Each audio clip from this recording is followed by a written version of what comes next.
Sayyidina Ibrahim alayhi salam was sent to this world, and to remember easily, I would say that our last century started 900 till 2000. So go 900 years, not 900, 1900 years before Sayyidina al-Masih alayhi salam. So 1900s before, 1900s later, after Isa alayhi salam, it is almost 4,000 years. That is the time of Sayyidina Ibrahim alayhi salam when he came to this world. The authentic sources say that he was born and brought up in a place called Kusa, which is near Kufa, that is in Iraq. At that time it was known to be as Babylonia. The famous incident that Sayyidina Ibrahim alayhi salam was thrown into the fire by King Nimrod, who was the king at that time, it happened in that place which is called Kusa. And when Allah subhanahu wa ta'ala saved him, then he migrated to a place called Ur of Chaldeans or Chaldeans. That was how it was known. So that place which is now called Ur, it is no more there, but the place is known, which is very near to a town called Nasiriyah in Iraq, and now it is known as Tal al-Muqayyar. Ur is known as Tal al-Muqayyar. Then Sayyidina Ibrahim alayhi salam migrated from this place Ur towards north. He was traveling within the Mesopotamia, which is known the country between two great rivers. One is Dijla and one is Furat. Furat in English called Euphrates. So this place, which is known as Mabain al-Nahrain, between two rivers, that is a very fertile land. So it is quite possible that he migrated, he took his route to Harran, which was in extreme north, where it is said that this Harran is populated by the brother of Sayyidina Ibrahim alayhi salam, whose name was Haran. So from Haran it came the word Harran. So Sayyidina Ibrahim alayhi salam migrated to Harran, and then he stayed there. And later we come to know that he migrated from Harran towards south, going through Syria to a place called Canaan, which is now known as Palestine. So that is what the history has recorded. There is another version about the birthplace of Sayyidina Ibrahim alayhi salam, which I mentioned in my Jummah khutbah as well a month ago, because I have visited a place called Urfa in Turkey. It is 2 hours flight from Istanbul. So this place Urfa, now it is known as Shanli Urfa. Shanli means magnificent, with a great shan. Kulla yawmin huwa fi shan. So this shan is the same Shanli. So Shanli Urfa is a title which is given to this town because of its resistance of crusade during the time of crusades. So there we come to know that this town Urfa is known as the town of the prophets of Allah, because they claim, according to their tradition, that Sayyidina Ibrahim alayhi salam was not born in Ur of Iraq, but in Urfa of Turkey. So he was born here, and he was sent to the people in that area, and this is how, when he brought the concept of one God, because he was, of course, a prophet of Allah subhanahu wa ta'ala, and he was inviting the people to Tawhid. So he has to be persecuted, and in the end, Nimrod has decided to throw him into the fire. So that story which we knew in Urfa, there is a mosque there now, the mosque of Sayyidina Ibrahim Khalil. And beside the mosque there is a castle. This castle should be a few thousand years old, few hundreds years old. They say that this was the place, which was of course a small mountains, and Sayyidina Ibrahim a.s. was placed into a catapult, and then he was thrown into a fire which was burning at the other side. So he was thrown into that place, but Allah subhanahu wa ta'ala wanted him to live. So this is how this ayah came true. Ya naru kuni bardan wa salaman ala Ibrahim. Allah subhanahu wa ta'ala said that, O fire, be cool upon Ibrahim and be peace upon Ibrahim. And this what happened. So they say that this incident happened in Urfa. Now the traditions are added to it, that all the ashes of that fire they turn into fish, and that fish is the same color as that of the ashes, and it is black color. And a spring of water also gushed out in that place. So there is a canal of water in that area, and we walked by the side of the canal and we can see the fish. So it means that this fish is there for the last 4,000 years.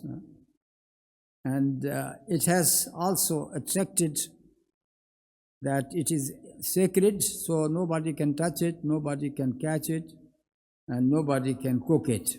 So this is why they enjoy their life, and they produce and reproduce, and they are getting into increased number. And then beside this canal there is a building on which it is written, that is the place where Sayyidina Ibrahim fell. So the fire was there, and that is the place which was preserved by them, now in the shape of a big room. And beside that room there is another small mosque with the same name of Sayyidina Ibrahim Khalil alayhi salam. Another story is also attached, that Zulaykha, the daughter of Nimrod, she was the only one who became Muslim at that time, and she was very much depressed by the fate of Sayyidina Ibrahim alayhi salam. So she came and she jumped into the fire. So she sacrificed herself. So there is a pool of water which is attached to this canal of water, a big pool of water, and that is known as Pool of Zulaykha. Zulaykha, the daughter of Nimrod, not Zulaykha which you read in the story of Sayyidina Yusuf alayhi salam. So there are two different Zulaikhas. So once he was saved from that fire, later he migrated to Haran. So now Haran is very near to Urfa, only maybe 50 kilometers, because we went to Haran and it was about an hour drive. So Haran is also famous that Sayyidina Ibrahim lived there, and later Sayyidina Yaqub alayhi salam was born there. And Sayyidina Yaqub, of course, the son of Sayyidina Ishaq, the son of Sayyidina Ibrahim alayhi salam. And Sayyidina Yaqub later in his life, he came to Haran to marry among his matrimonial relatives or maternal uncle's daughters, because he married first Layya, the elder daughter of the cousin of Sayyidina, of his cousin now, and then later the other daughter, who was Rahil. It may be allowed in their Sharia to marry two sisters, so that was the case, because these were the two sisters, Rahil and Layya. Anyhow, Sayyidina Ibrahim alayhi salam migrated from Haran later towards south, going to Halab, which is in Syria. From Halab, he came to Sikkim or Shakim, which is now known as Nablus in Canaan. You should remember that the word Canaan is the original name of that area. So during the time of Sayyidina Ibrahim alayhi salam, there was no name as Palestine at all. It was just Canaan. And the area which is known as Gaza and Asqalan, that was populated by some people who came from the island of Crete, and they settled down in that place. So their name was Palestine. They are known to be Palestine people. And these Palestine people later, they have thrown the Canaaniyin, the people of Canaan, they thrown them out, and the whole area was known by their name as Palestine or Palestine. So that happened later, long after Sayyidina Ibrahim alayhi salam. So Sayyidina Ibrahim alayhi salam, with him is his nephew Lut, the son of his brother, and his wife, and Sayyidina Ibrahim and his wife Sarah. Now they are in Canaan, in Shakim.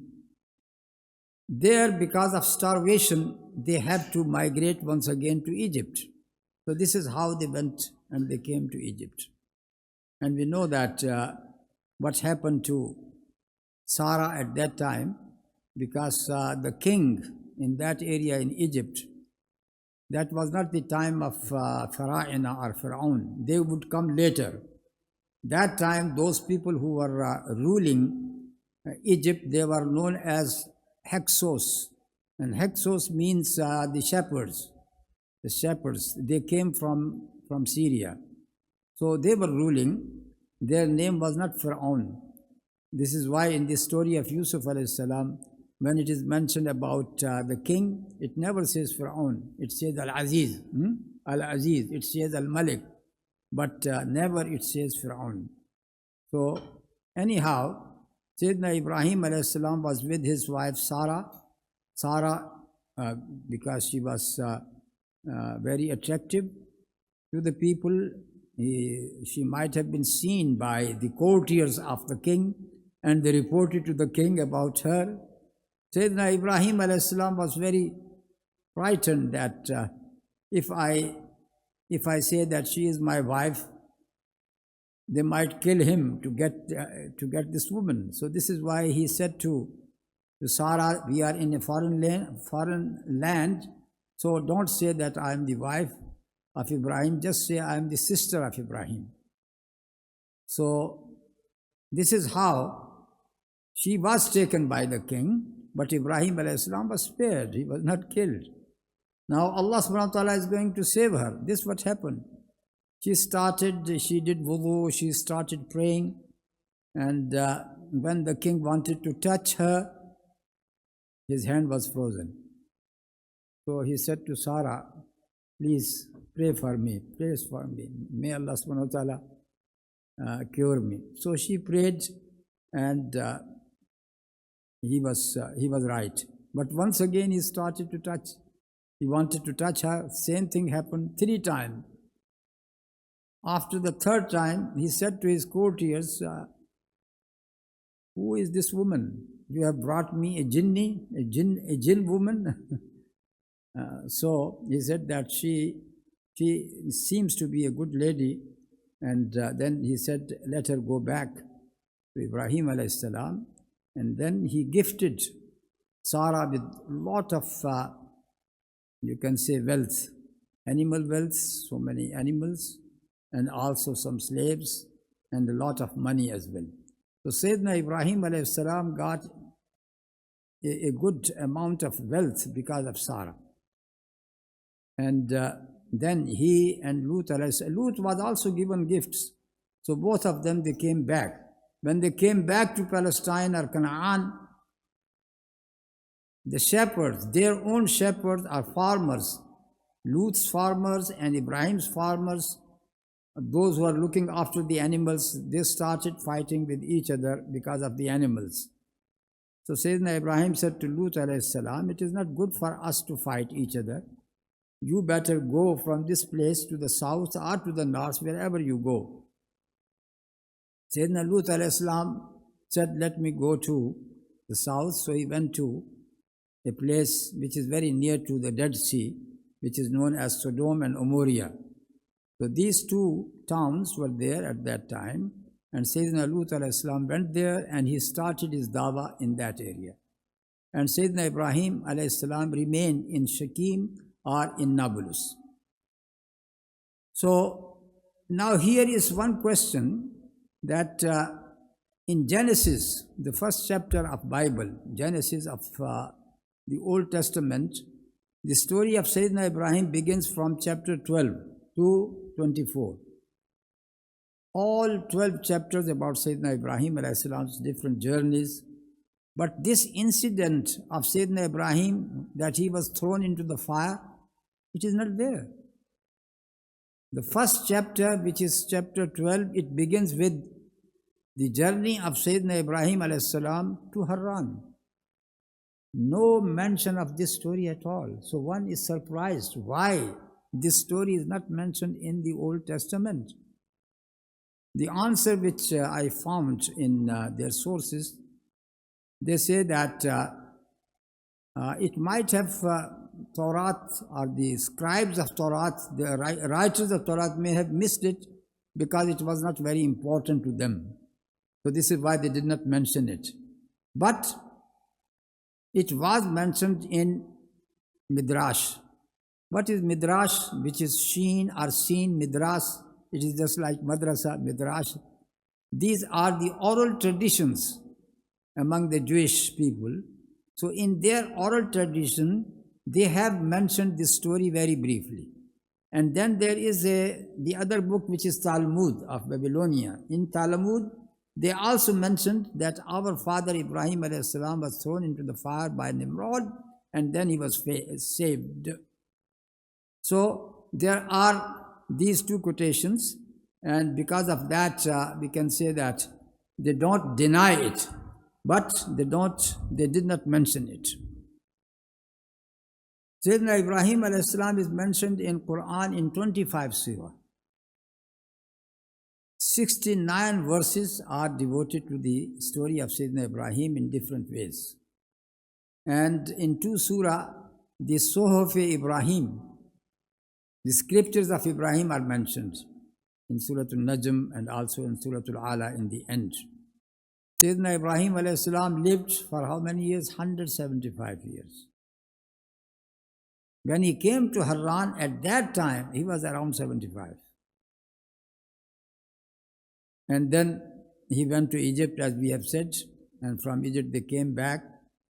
And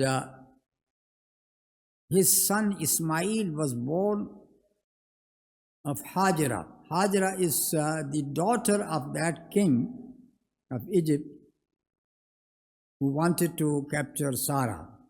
But later, when she was released, he said, "This is my daughter Hajara. It is better to serve Sarah than to be in any other house. Even if you are a queen, it is better to serve Sarah." So this is how Hajara came to Sarah. And because Sarah got no child, she allowed Sayyidina Ibrahim alayhi salam to marry her and have a child from her. So this is how Sayyidina Ibrahim alayhi salam married Hajara. And when he was 86 years old, Sayyidina Ismail alayhi salam was born. Before his birth, when Hajara became pregnant, Sarah became jealous.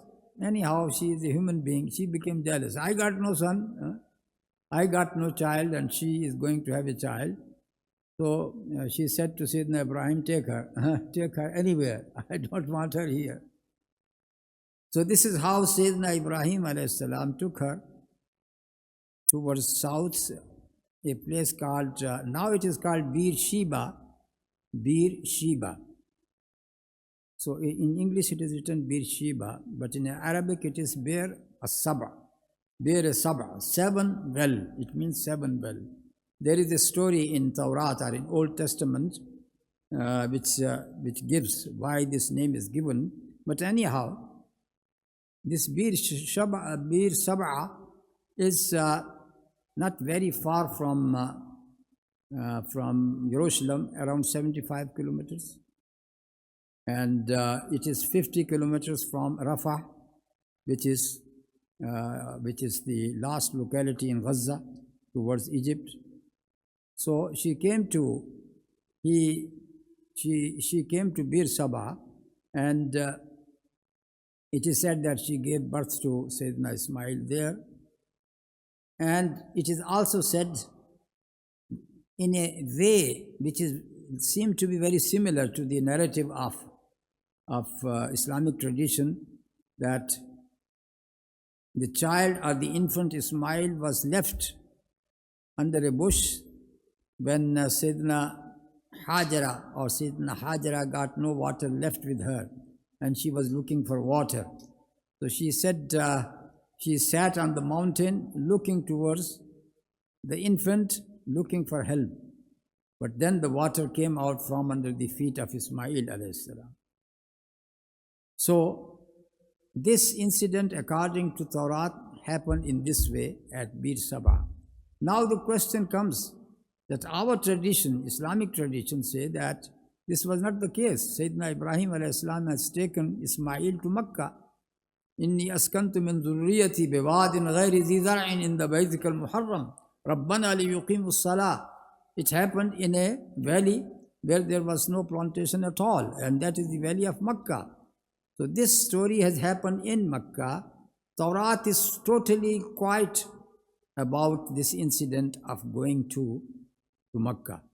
It never mentions that Sayyidina Ibrahim alayhi salam, in all his journeys, he went to Makkah as well. No, they don't mention it.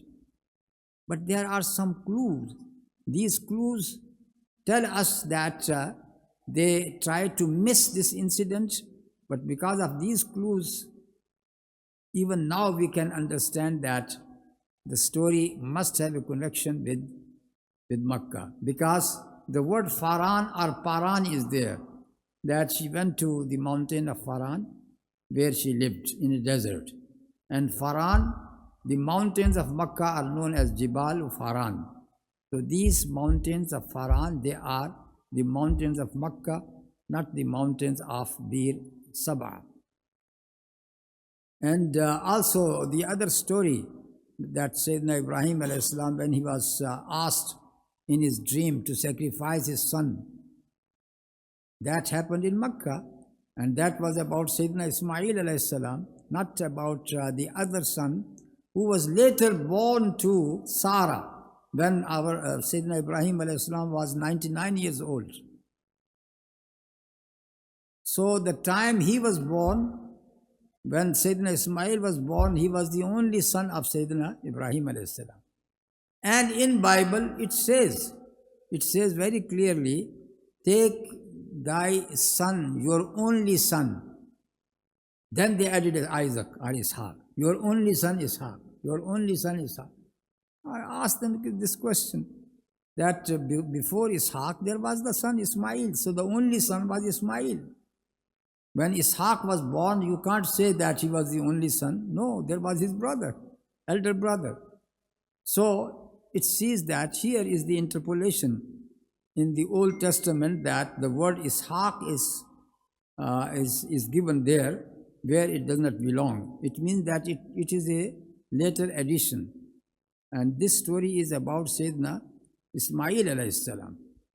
So Ismail alayhi salam was brought to Makkah, and this incident of Zamzam happened. And later a tribe from Yemen, known Jurhum, was passing by that place, and they saw the birds flying. They said, birds? It means there is some water. So they came to this place and they found Sayyidina Hajara alayhi salam with Zamzam water, and they asked her permission to camp, and later they became the resident of that place. And Jurhum was a Yemeni tribe from Qahtan, and they speak Arabic. Sayyidina Ismail alayhi salam was brought up among them, and their language was Arabic language. So that is a few things about the few journeys of Sayyidina Ibrahim alayhi salam till he came to Makkah. Now let us take another point from his life, and this is about his arguments. His arguments. Yani there are few arguments which are very important that Sayyidina Ibrahim alayhi salam, in course of his dawah, he has to face his people, he has to face his father, he has to face King Nimrod. So how he was speaking with them or arguing with them. The ayat which were read in Salatul Isha, that is the argument with his people, because his people, they used to worship the stars. So according to some other researches, the people who are known to be as Sabi'in, in Quran it says as-Sabi'un, as-Sabi'in or as-Sabi'un, they were the worshipper of the stars.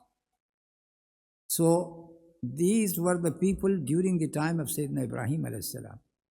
And Sayyidina Ibrahim alayhi salam, just to make an argument against them, he said what is narrated in Surah Al-An'am, that at night time he saw the star, the most bright star.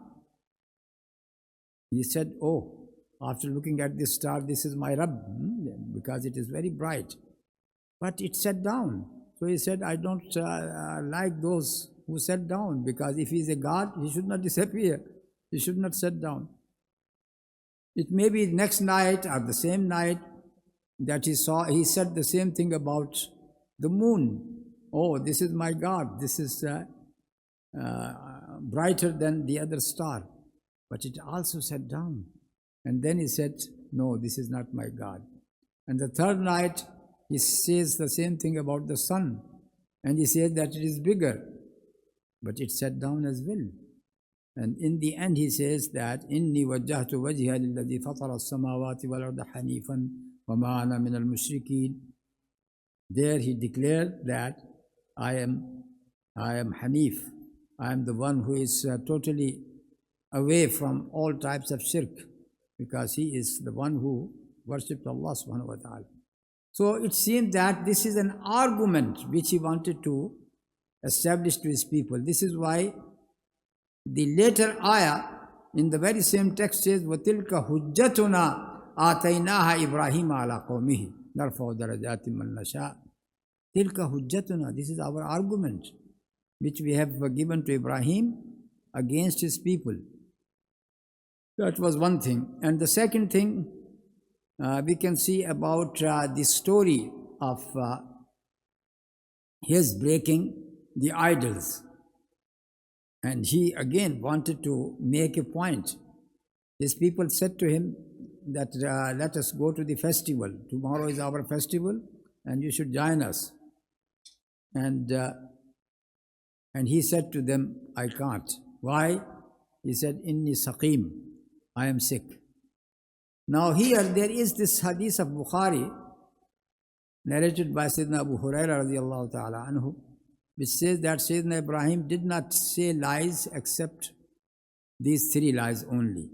Two for the sake of Allah subhanahu wa ta'ala, one for himself. So these three lies, actually this word al-kadhib or kadhabat, this what does it mean? It means tawriya. What is tawriya? Tawriya, which means that it is not a clear lie.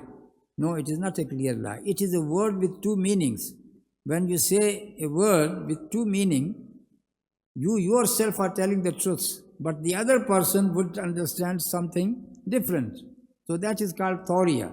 And sometimes the people label it as kadhib, that it is a lie. For example, someone who was forced by some tyrant in front of him, who believed in Trinity. So they captured one Muslim And now they are forcing him to say that there are three gods. They are there just to kill him. Just to kill him. If you don't say, we are going to kill you. So they say three gods. Not one God, three gods. So the man said, yes, there are three, there are three, there are three. So they believed in him. So here, that is the story. This person, this Muslim person, when he was saying there are three, there are three, there are three, means three fingers, his own fingers, because he was showing his fingers. But the other people, they thought that he believed what they wanted him to believe. So this is the same thing here, that Sayyidina Ibrahim alayhi salam, actually he did not speak a lie. He just said, Inni saqimun. I am sick. I am sick of you. I am sick of you. And they thought that he is really ill, so he can't come. So this is how it becomes story.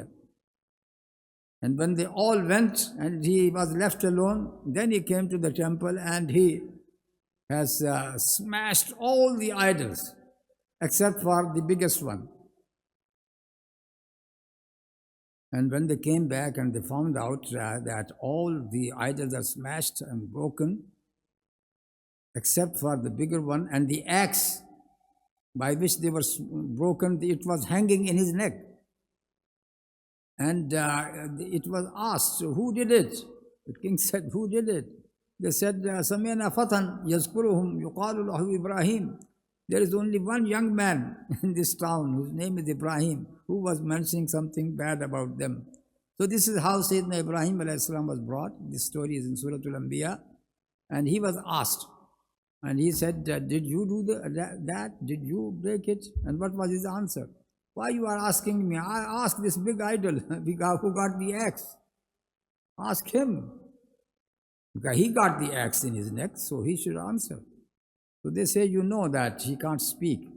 So if he can't speak, then how could you worship such a person, such an idol, such a God? So he made his point. He made his point. This is what he wanted to do.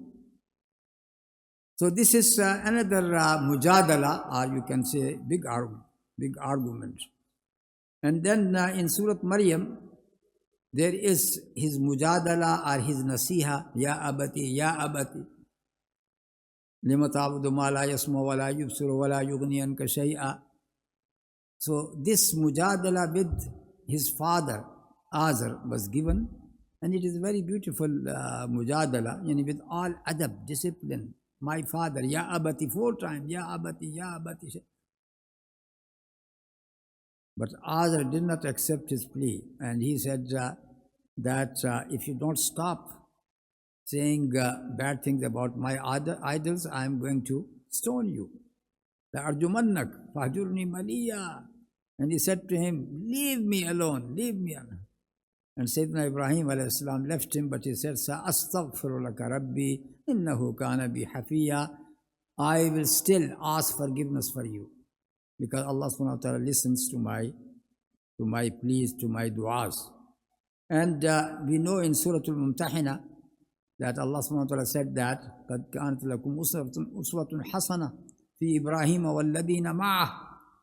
In that ayah of Surah Al-Mumtahina, Allah subhanahu wa ta'ala is saying that you got an example in Sayyidina Ibrahim alayhi salam and his people, that you have to absolve yourself from kuffar people.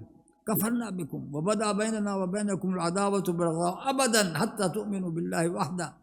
You have to make total absolvement from kufr and kufr practices. So you must follow the uswa or the example of Sayyidina Ibrahim alayhi salam, except in one thing, that is that he said that I am going to do istighfar for my mushrik father. No, you are not going to follow him in this practice. This also shows that for a mushrik person who dies on shirk, you are not allowed to do istighfar for him. This is the lesson we understand from this story.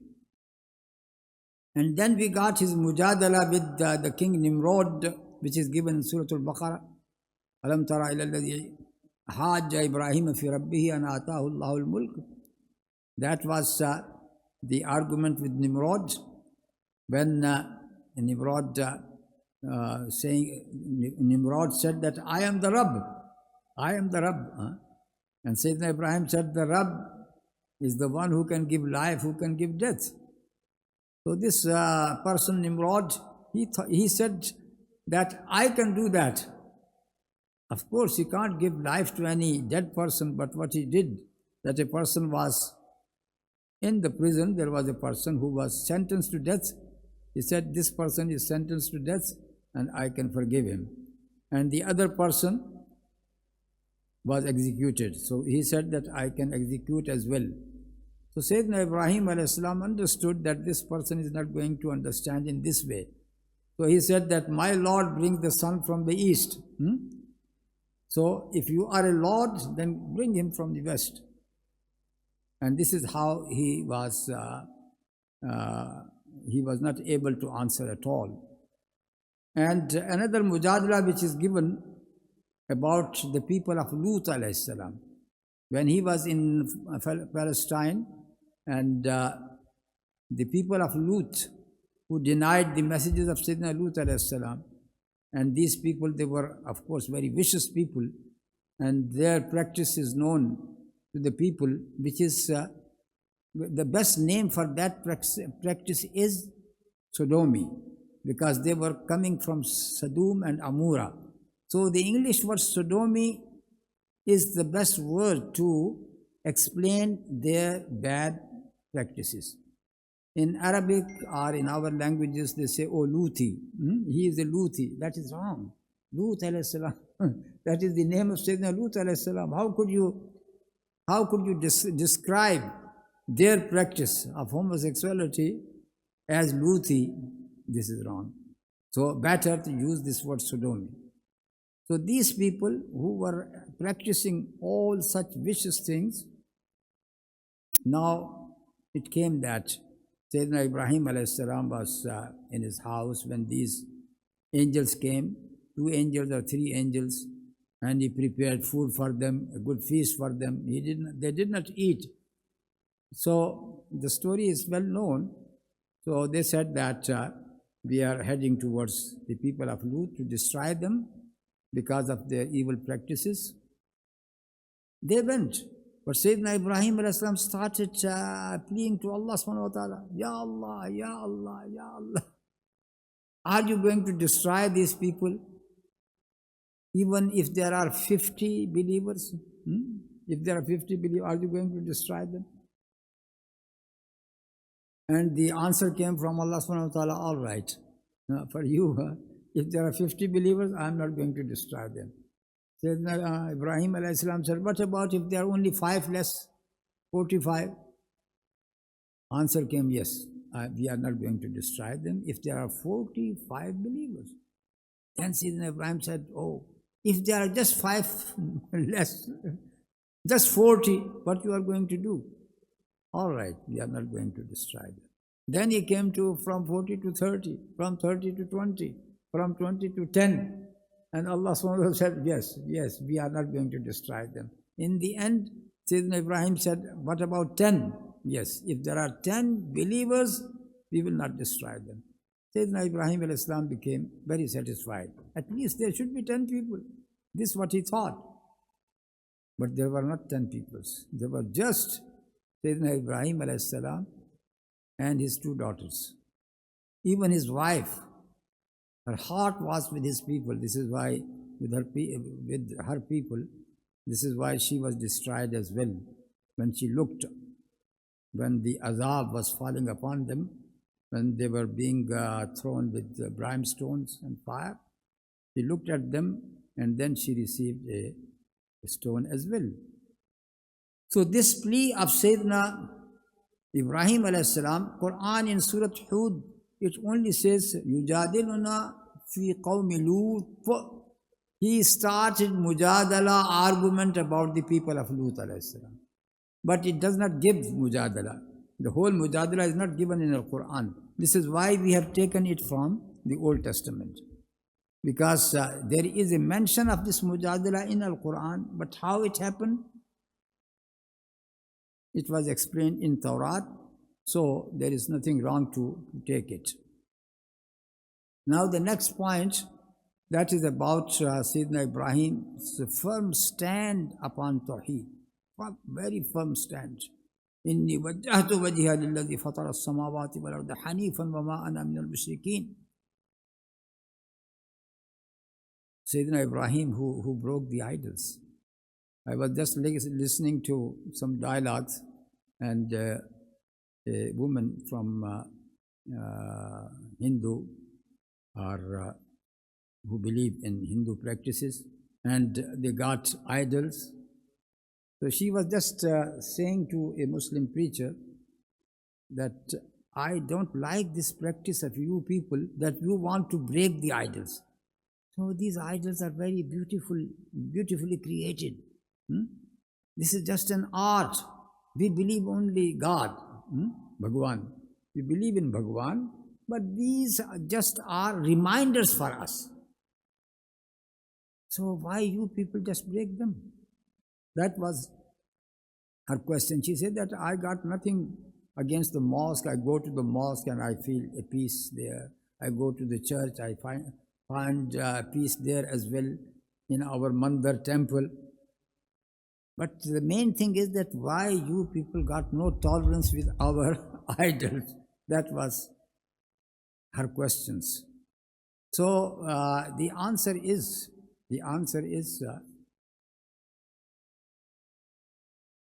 that first of all, Allah subhanahu wa ta'ala, we should try to understand who is Allah, what are His attributes. He is mighty, He is powerful, He is the giver, He is the giver of life, the giver of death. He is the one who has provided us everything which we need in this life. So that Allah subhanahu wa ta'ala, we should try to recognize first Allah subhanahu wa ta'ala. Allah subhanahu wa ta'ala can't be given a resemblance of something which we create with our own hands and then we say that this is Bhagwan. That is to belittle Allah subhanahu wa ta'ala. So the main thing is our concept. The concept is not clear. If a person, of course, if a land is governed by a queen, so you just say to queen, you are not queen, but we can accept you. We can accept you as a councillor in the council or a mayoress in our area. She would not be pleased with this because you have belittled the status of the queen. Same thing could be said about a king as well. So Allah subhanahu wa ta'ala has said very clearly that you have not to make any image in my name. That is also in Bible.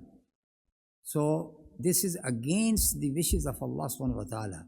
And this is why the Muslim prayer, our prayer, salah, that is the highest form of prayer because it is conceptual. It is conceptual. Because if you say that these statues remind us of Allah subhanahu wa ta'ala, of our God, this is why we got it. All right, if there is no statue, what you are going to do? Oh, we will make it. All right, there is no subject, nothing by which you can make it. What you do? How you are going to pray then? In the end, if there is nothing, they have to say, yes, then we will pray. So this is the Muslim prayer, conceptual, that you just think about Allah subhanahu wa ta'ala. You don't need a statue in front of you. You don't need an idol to tell you that this is God. No. With your mind, which is given to you, you can have a concept of Allah subhanahu wa ta'ala. And this is why we don't need any statue, any idol in front of us in our prayer. So that is about his firm stand on Tawhid, the story of the sacrifice of Sayyidina Ismail alayhi salam, that he did not resist. He did not resist when he was given this command to sacrifice your son. Here, once again, as I said in the beginning, that in Torah or the Old Testament, the word Ishaq is inserted after the word take your only son. And then they said he went to the mountain of Moriah. The story in Torah or in the Old Testament is that he went to the mountain of Moriah, and there he took him to the top, and Ishaq said, because they believe that this was Ishaq, Ishaq said that you want to sacrifice here, so where is the sacrificial animal? He said, Allah will provide it, come with me. So this is how the story goes in Old Testament. Once again, that was not Ishaq, that was Ismail alayhi salam. And there is still a clue here. The word Moriah, it must have been interpolated, because the real word is Marwa. Safa and Marwa. Marwa. Marwa. It should be Marwa where this incident happened, and that is beside Makkah, beside Al-Kaaba. But this Marwa is given the name of Moriah, and Allah knows better. But anyhow, to us it is very clear that this is the story of Ismail alayhi salam. And then we also know about Sayyidina Ibrahim alayhi salam raising the foundation wall of Al-Kaaba. إن أول بيت وضع للناس للذي ببكة مباركا وهدى للعالمين فيها آيات بينات مقام إبراهيم من دخله كان آمنا ولله على الناس حج البيت من استطاع إليه سبيلا ومن كفر فإن الله غني عن العالمين. Here some Mufassirin have said, and they have rightly said, that Sayyidina Ibrahim alayhi salam is the one who established the house of Allah, Al-Kaaba. He is the one. Because there are traditions which say that it was created by Sayyidina Adam alayhi salam, and then with the passage of time there was no trace left of this house.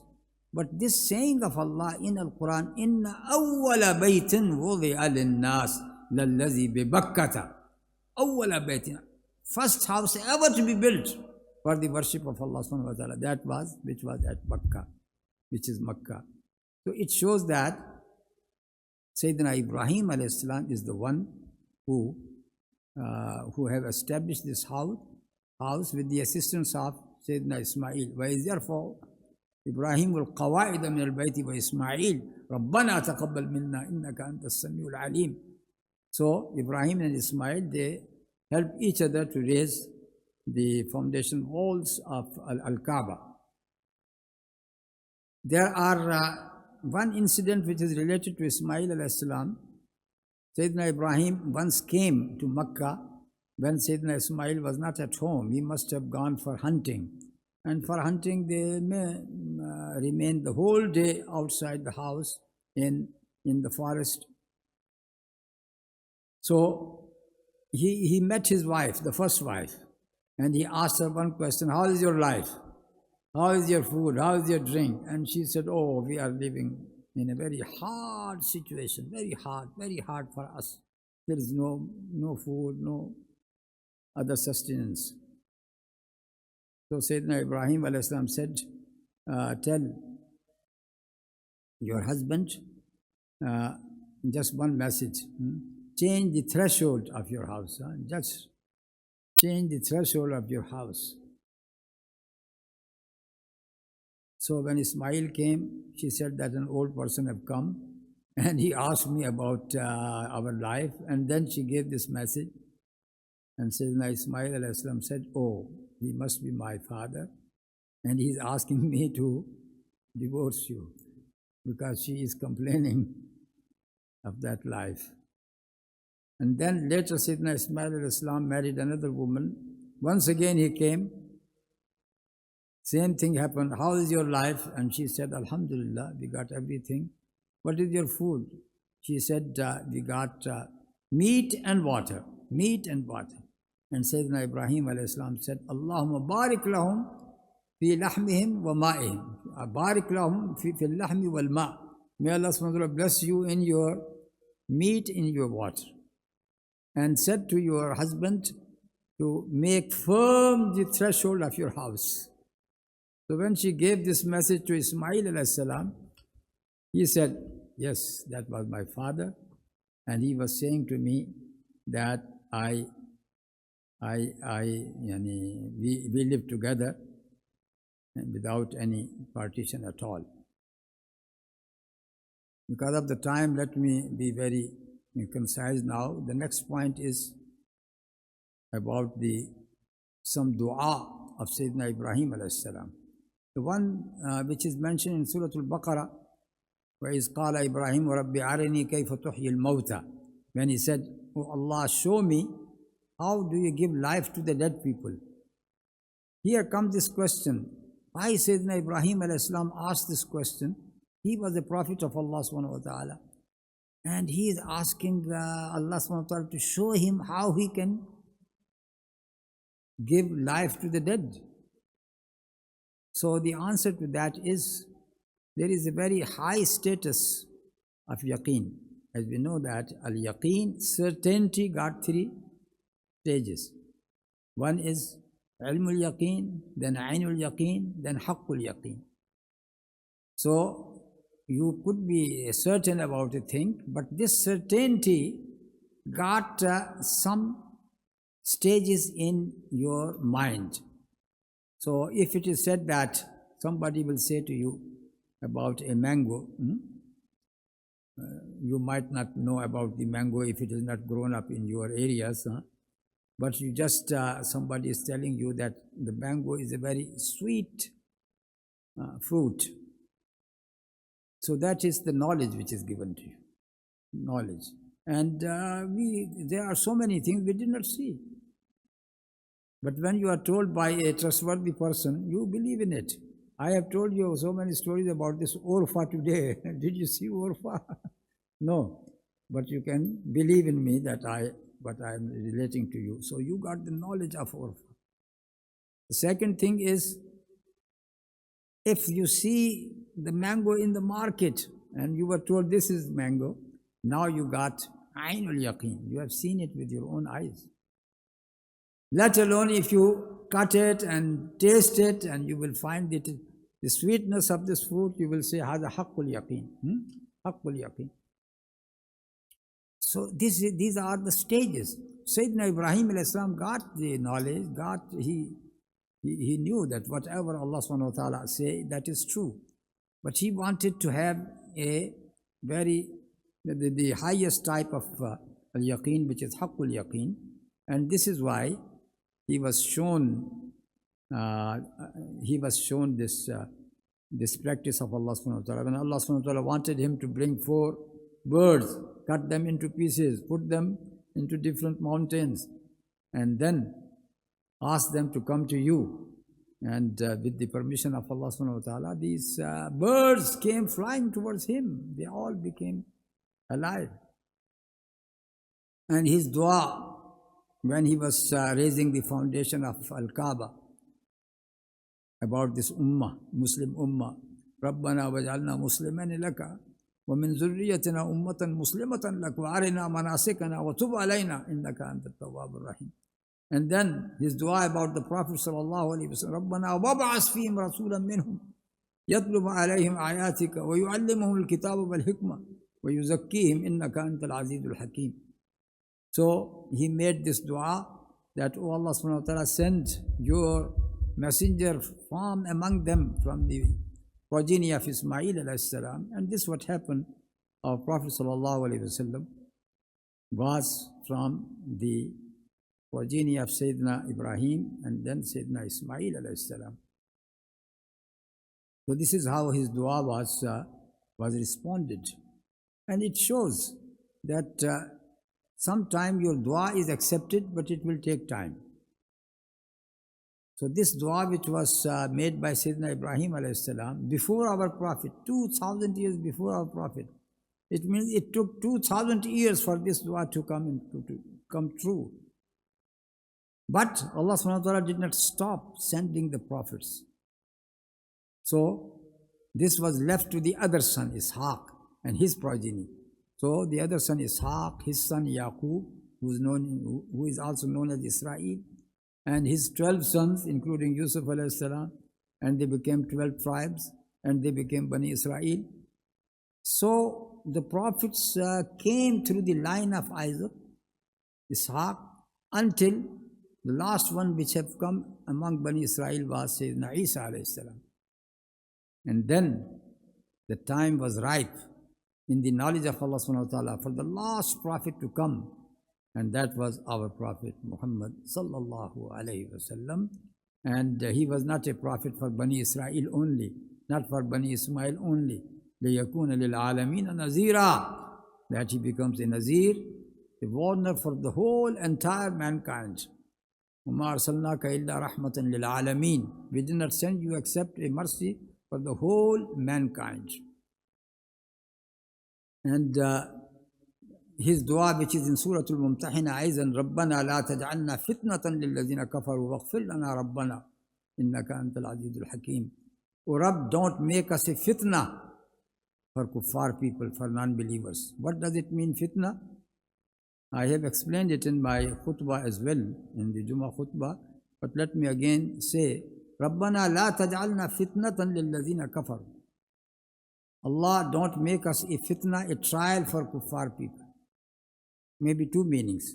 If we don't practice Islam in a good way, if we don't make a good example for Islam, kuffar people would say, this is your Islam, this is how the Muslim behave. Now many people say that all the bad things which are happening in this world, mostly they are happening in the Muslim world, in Muslim countries. Whether it is theft, whether it is murder, whether it is anything else, all bad things are happening among them. That is a fitna. People, in this way, we have become a fitna. Muslims become a fitna for the non-Muslims. It has become a blockade for them to enter into Islam. And the second meaning is that these non-believers become so powerful that they start persecuting the Muslim in such a way that even the Muslim would say to themselves, we are not on the right path. Why we are being persecuted? Why Allah subhanahu wa ta'ala is not helping us? It means that we are not on the right path. If we were on the right path, Allah would have been assisting us, helping us. That is again a fitna, because we must realize that this dunya or this world is for a trial. We are in a trial period. Allah subhanahu wa ta'ala tries with all such things, with tribulations, with sufferings, with all calamities. So there is, this is a test, and we should not say that because we are not helped by Allah subhanahu wa ta'ala, then this deen of Allah subhanahu wa ta'ala is not haq. No, it is wrong. It is something shortcoming of us. We are not the one who are giving the right example. So this is why Allah subhanahu wa ta'ala has tested us. And we end by the ayah of Al-Quran, مَا كَانَ إِبْرَاهِيمُ يَهُودِيًّا وَلَا نَصْرَانِيًّا وَلَكِنْ كَانَ حَنِيفًا مُسْلِمًا وَمَا كَانَ مِنَ الْمُشْرِكِينَ. Ibrahim alayhi salam was not a Yahudi, he was not a Nasrani, but he was a Hanif and he was a Muslim. This is an answer to Abraham Accord. Abraham Accord. This accord which is now being propounded by superpowers as well. They say all three religions at par. No, religion with Allah subhanahu wa ta'ala, inna deena indallahi al-Islam. Deen with Allah subhanahu wa ta'ala is only one deen, and that is Deen Islam. Deen Islam. And this Deen Islam was propounded by Sayyidina Ibrahim alayhi salam, and he was not a Yahudi, he was not a Nasrani, but he was a Muslim. So we must understand that we are not three deens. It is just one deen, just one deen. If some people have turned it into shirk, into Judaism, into Christianity, that is their problem, it is not our problem. We believe in the deen of Islam, and that is deen al-haq. Wa sallallahu ta'ala ala nabiyyina Muhammad wa ala alihi wa sahbihi ajma'een. Assalamu alaikum wa rahmatullahi wa barakatuh. Jazakumullahu khair.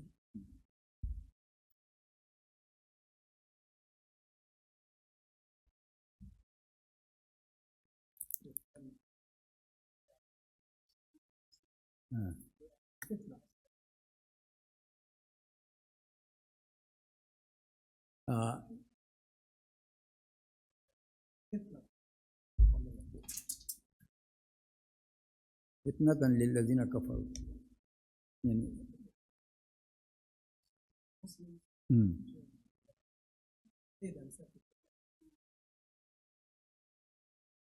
Yes, fitna is taken as a meaning of persecution. The persecution. So whenever the Muslims are persecuted, it becomes a fitna for them, imtihan, a test for them. They stand this test or not. So kuffar people, they of course they, un, unless they become Muslim, they are in a greater fitna, as you know. That is, they are in a great. They are always in this fitna. The whole world is a fitna for them. But it becomes a fitna for us. That is the main thing. That is more important. We should not be attracted to this fitna because of them.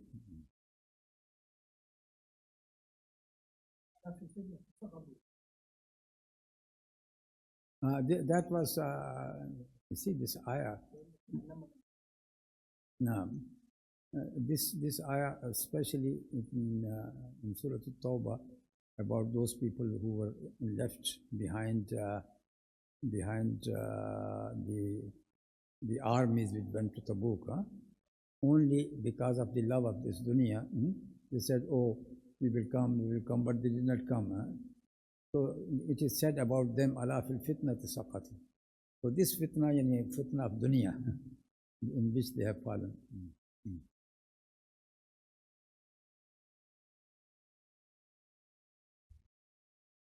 No.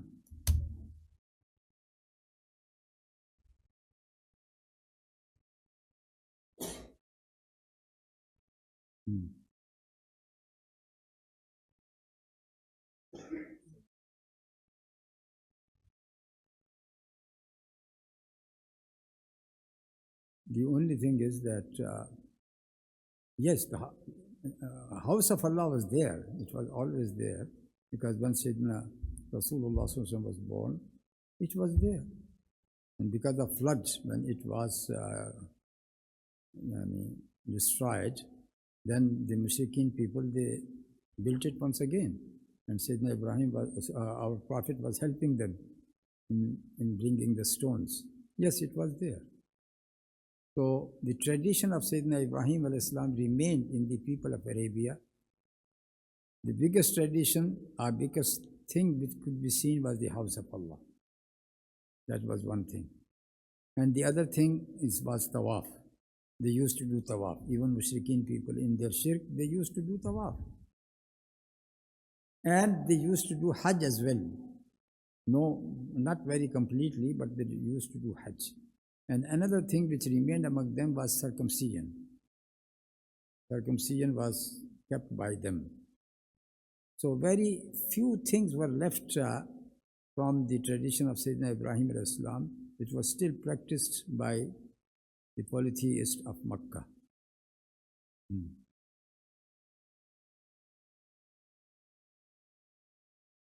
طيب جزاكم الله خيرا.